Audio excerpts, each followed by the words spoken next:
Hi everyone, my name is Madison Maynard and today I will be walking through my meal plan software concept and the decisions that I made for its software design. The main problem that this software will aim to resolve is the need for multiple applications for finding recipes, saving them, creating meal plans, calculating nutritional values, and creating grocery lists. Along with this, storing all of the data, which might take different forms such as saving website links, creating Excel sheets, or saving notes. As you can see, there are a lot of steps to consider, at least for the base case of creating a meal plan. This can quickly become overwhelming for the user despite the benefits of meal prepping. To combat this, the software will consolidate everything into a one-stop shop for finding recipes, meal prepping, and the rest of the steps listed. This will also eliminate the need to store data in different places.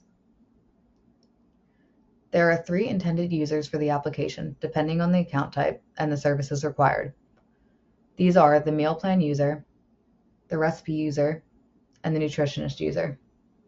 The main user will be the meal plan user, who will search for recipes, create basic recipes, create meal plans, and generate grocery lists. The next major user for this software will be the recipe user. They will create enhanced recipes that include tagging ingredients into the instructions and exporting recipes into a format that can be posted to websites. This can be selected when making a normal meal plan user account, or an account can be made solely for this purpose. Lastly, the nutritionist user will use the software to review meal plans and provide recommendations to the user. At a high level, my design follows a microservice architecture design, where each service, the ingredient service, the recipe service, the meal plan service, and the grocery list service, act as their own entity and store their own data. They interact with each other using internal APIs to access data, which will be seen later in the component diagram. I will also be utilizing role-based access for the different user tiers. This will enforce separation of concerns for each role, and they will have distinct states and actions. For example, the meal plan user will have access to all of the services listed. The recipe user will have access to the ingredient service and the recipe service, while the nutritionist user will only have access to the meal plan service, specifically of the user it is working with. As mentioned before, there are a multitude of services provided by the software. These can be seen in the use case diagram shown. Some of the use cases will be used by one user type, while others will be used by more than one. The general meal plan user will mainly use use cases 1, 2, 4, 5, and 6. These are creating an account, creating a recipe, searching for a recipe, generating a grocery list, and creating a meal plan. The recipe user will be mainly care about creating their account and creating and exporting recipes, which are use cases 1 through 3. And lastly, the nutritionist user is only focused on providing support to the user through reviewing meal plans in use case 7. We can take a deeper look into one of these use case scenarios by seeing how the user will interact with the system. For example, use case 2, creating a recipe, will be used by both the meal plan user and the recipe user. The base use case shows the main flow for the meal plan user, and there will be an extension for the recipe user to tag their ingredients and add prep time to their recipes, though that is not shown here. Shown in the diagram, the user will select the option to create a recipe. Through interacting with the system, it will provide the necessary inputs for the recipe until all are added. Once the recipe is saved, the system will verify the inputs and confirm that the recipe was added. It will also be saved to the recipe book, which can be accessed from their dashboard or added to meal plans. To see how the system interacts as a whole, we can first take a look at the domain diagram. Here, you can see how the services are split up by their respective responsibilities. The ingredient service handles the management of ingredients, the recipe service handles the management of recipes, and so on.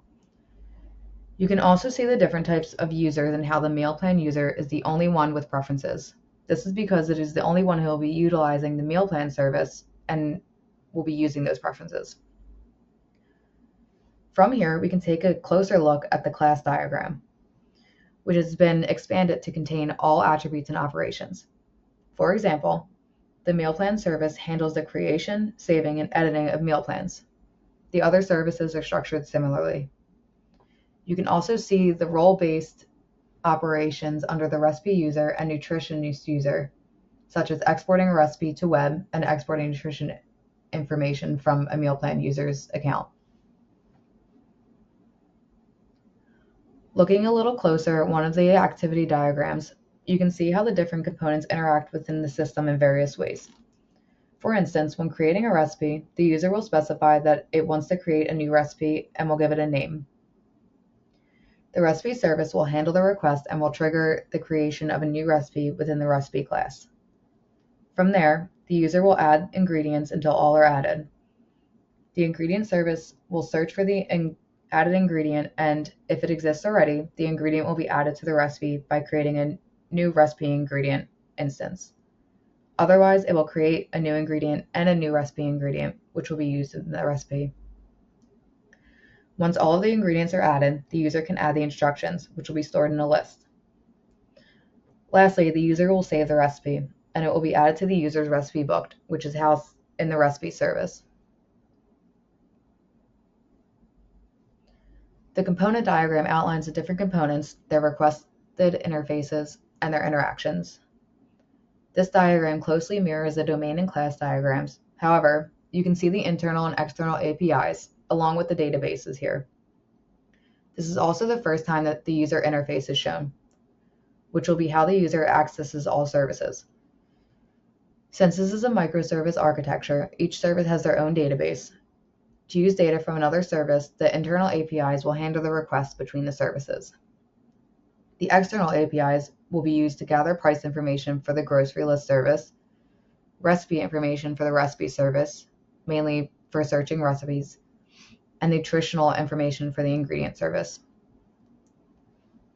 The last diagram is the deployment diagram, which is utilizing an AWS cloud environment and is accessed through an API gateway and deployed by an ECS cluster. The deployment includes an authentication service to handle the role-based access that we talked about earlier, an AWS RDS service to handle the databases, and communication to the external APIs listed earlier. I've color-coded the database, ECS cluster, and AWS RDS lines and boxes to clearly show the flow of information.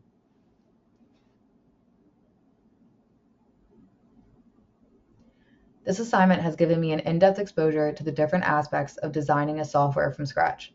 Initially, my design started out small with maybe 3 or 4 classes, but it evolved into many more, including the different services, which pushed it towards a microservice architecture.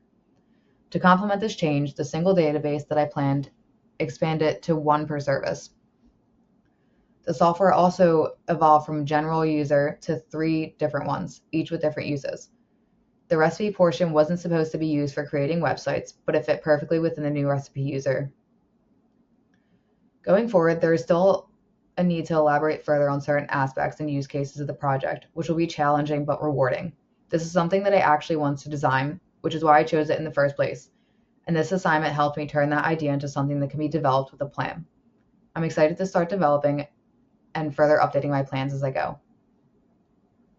Thank you for listening, and I hope you have a great new year.